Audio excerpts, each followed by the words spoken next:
मरकजी धारे के मोरहीन आपको बताएंगे कि मिस्री फिरौनों के लिए अजीम पिरामिड एक शानदार कब्रिस्तान था। ये दुनिया के 7 अजूबों में शामिल है।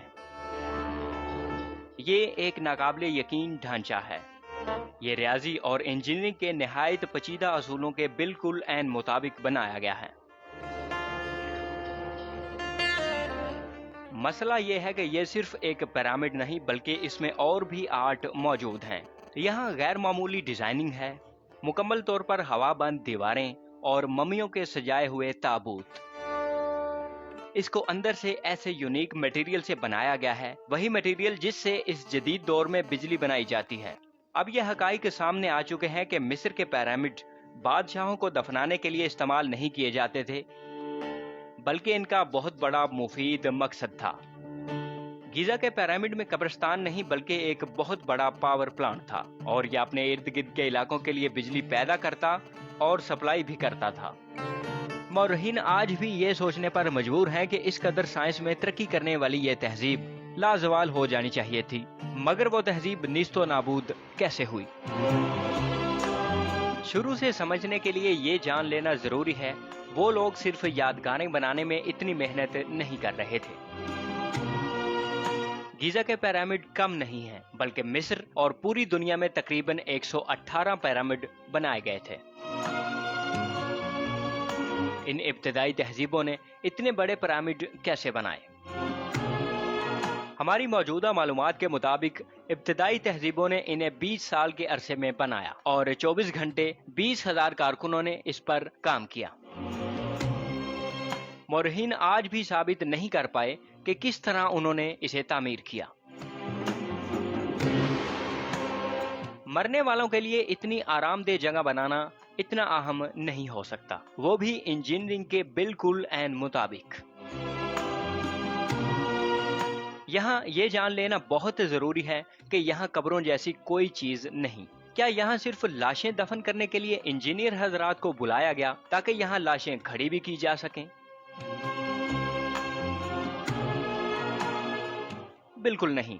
कुदरती तौर पर इन तस्वीरों को देख के ये जरूर पता चलता है कि कदीम तहजीब के लोग हमारे मुकाबले बहुत ज्यादा इल्म जानते थे। क्या जदीद टेक्नोलॉजी वो है जिसे आज हम जानते हैं, या ये हमें दोबारा मिली?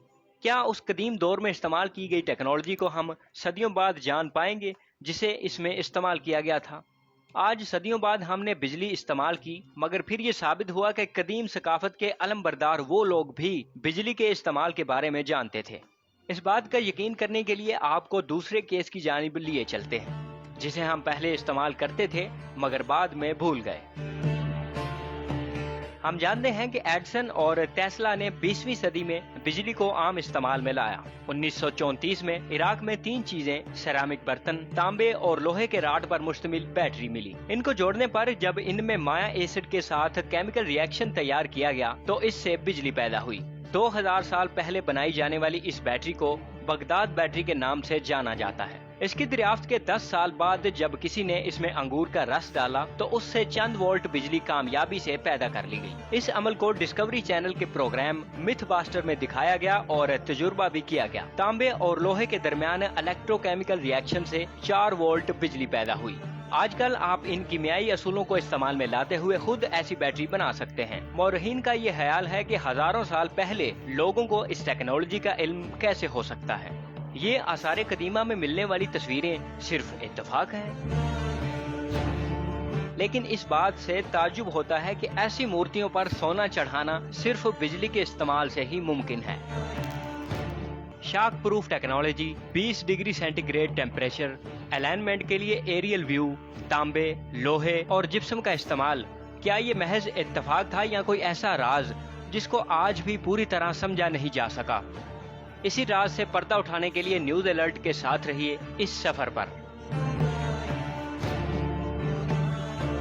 तवानाई पैदा करने के लिए 4 बुनियादी चीजों की जरूरत होती है जिससे कोई भी तवानाई पैदा कर सकता है। यहाँ वो बुनियादी 4 साख्तें मौजूद हैं जिनसे बिजली बनाना मुमकिन था, वो भी बहुत बड़े पैमाने पर।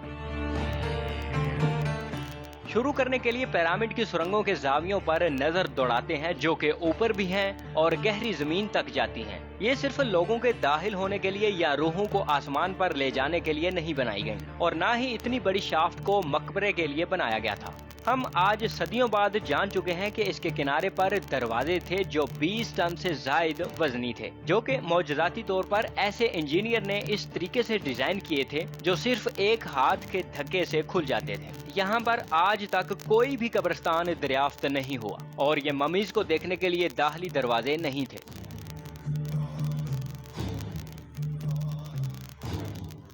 आज तहकीक के बाद हम जानते हैं कि गीजा के अजीम पिरामिड पहले कभी सफेद रंग के पालिश करदा चूना पत्थर से ढके गए थे, जो कि बेहतरीन कारीगरी और बिल्कुल जाविये के मुताबिक काटे और लगाए गए थे, और जिसकी सतह भी बिल्कुल स्मूथ बनाई गई थी, और ये सूरज की रोशनी से ऐसे चमकता था जैसे मौजूदा दौर में शीशा।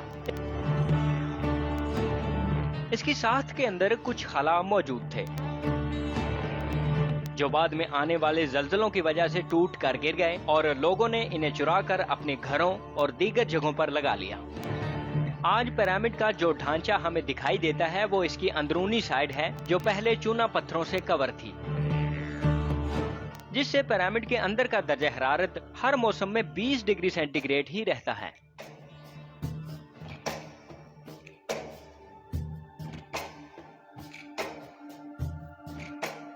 और दूसरा, इसमें डोलोमाइट का इस्तेमाल किया गया है। जैसे कि हम जानते हैं कि डोलोमाइट एनर्जी को डबल करता है, जिससे इस पर पड़ने वाली हरारत 2 गुना होकर एक जगह इकट्ठी कर ली जाती थी।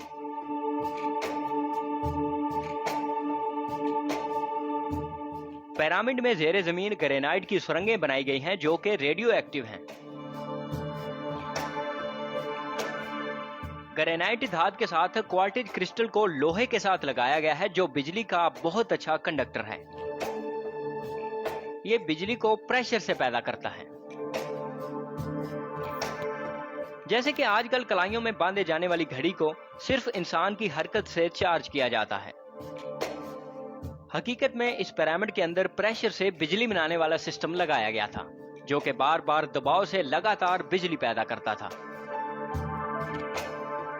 जब इससे बिजली पैदा कर ली गई तो इसको वायरलेस तरीके से दूर दराज के इलाकों में पहुंचाया गया। यहाँ पर मौजूद सुरंगों में बड़े पैमाने पर इलेक्ट्रिक चार्ज आज भी मौजूद है। इंजीनियर हजरात ने एक और भी बहुत अहम मटेरियल इस तामीर में इस्तेमाल किया, जिसे आज हम जिप्सम के नाम से जानते हैं। जिप्सम से ही तमाम पत्थरों को एक दूसरे से जोड़ा गया है, जो जल्जले के बड़े बड़े झटके भी सह सकता है। अब ये इतना ताकतवर हो चुका है कि यहाँ लगे पत्थरों से भी मजबूत है। ये अंदर पैदा होने वाली एनर्जी के दबाव को आसानी से बर्दाश्त कर सकता है, इसीलिए जिप्सम का यहाँ इस्तेमाल किया गया। यहाँ एक और वजह भी हो सकती है कि उन्होंने ऐसे मवाद का इस्तेमाल किया जो इस तरह के आला दबाव का सामना कर सकता हो। आप ये तो जान चुके होंगे कि चूना पत्थर, डोलोमाइट और ग्रेनाइट जैसे कीमती पत्थरों का इस्तेमाल कब्रों की हिफाजत के लिए नहीं किया गया। हकीकत में इन पिरामिड को इन्हीं असूलों पर बनाया गया जिन असूलों से आज बिजली पैदा की जाती है, और सुरंगों का इस्तेमाल बिल्कुल आज की मौजूदा इलेक्ट्रिकल तारों की तरह किया जाता था। इस अजीम पिरामिड के अंदर 20 ग्रीन ग्रेनाइट बॉक्स मौजूद हैं जिनका वजन 100 टन है। पहले माहिरीन का ख्याल था कि ये ताबूत हैं, लेकिन ये सिर्फ उनका वहम था। 500 मील दूर से इनको लाना किसी खास मकसद के लिए था, और ये मौजूदा सुरंगों के जरिए यहाँ नहीं लाया गया, बल्कि इसको प्लान के मुताबिक पहले फिट किया गया था, और ये 10,000 गुना बिल्कुल फ्लैट सतह पर मुश्तमिल है। कोई भी बरकी इंजीनियर इसकी वजाहत कर सकता है कि ये तवानाई जज्ब करने की सलाहियत रखता है और बैटरी के तौर पर इस्तेमाल किया जाता था। क्या सदियों पहले ऐसे डिजाइन सिर्फ बक्से बनाने के लिए बनाए जाते थे, जो आज भी मिस्री अजायब घर में डिस्प्ले के तौर पर पड़े हुए हैं? इन पत्थरों में एक पत्थर टूटा हुआ है और उसे मुकम्मल नहीं बनाया गया, क्योंकि इससे मगनातीसी लहरों में भारी हेरफेर हो सकता था।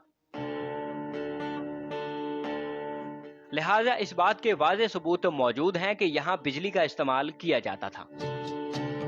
1993 में एक पुरइसरार और नाकाबिले रसाई कमरे का पता चल गया जो कि हजारों सालों से पोशीदा थे। इस ढांचे को जानबूझकर क्वीन चैम्बर का नाम देकर छुपाया गया।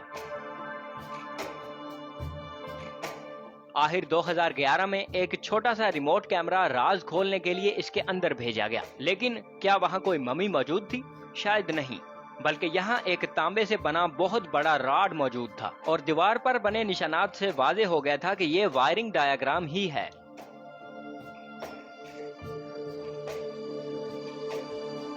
अगर हम मौजूदा दौर की कोई भी बड़ी बैटरी देखें, हत्ता कि कलाई में बांधने वाली घड़ी या रिमोट के सेल देख लें, तो आप पाएंगे कि ये लोहे और तांबे से ही बनाए जाते हैं जो केमिकल रिएक्शन से पावर देते हैं। अगर तांबे की तार में बिजली दौड़ाई जाए तो एक मैग्नेटिक फील्ड बनता है, जबकि कॉइल से बिजली को दूसरी तरफ ट्रांसफर किया जा सकता है। यहाँ पर भी